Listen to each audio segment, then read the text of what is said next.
তো শ্রাবণ হঠাৎ করেই কেন স্টেশনে চলে আসলো আবার? আমরা কিন্তু ওর জন্য একটা ভালো ব্যবস্থা করে দিয়েছিলাম বেশ কিছুদিন আগে। আপনারা জানেন আমি কিন্তু নতুন কোনো ভিডিও আপলোড দিতে পারি নাই, মানে ওর কোনো নতুন ভিডিও ছিল না আমার কাছে, যার জন্য ওর কোনো নতুন ভিডিও আপলোড দিতে পারি নাই। তবে আজকে হঠাৎ করে জানতে পারলাম আমার যে কোনো একজনের মাধ্যমে যে ওই স্টেশনে চলে আসছে।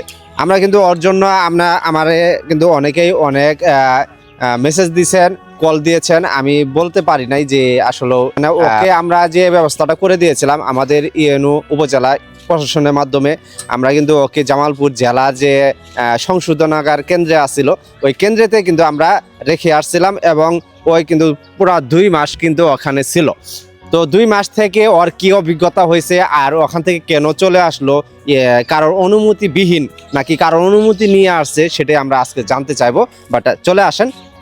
শ্রাবণ, কেমন আছো? ভালো আছো?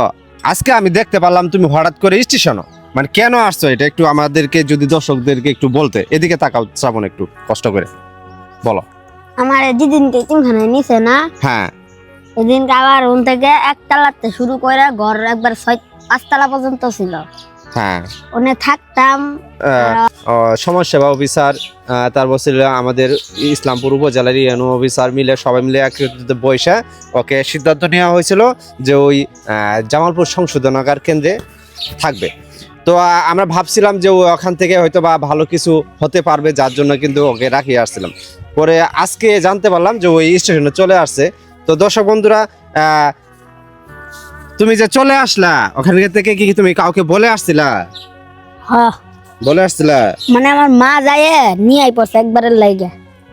ও মানে ওর আম্মু নিয়ে আসছে?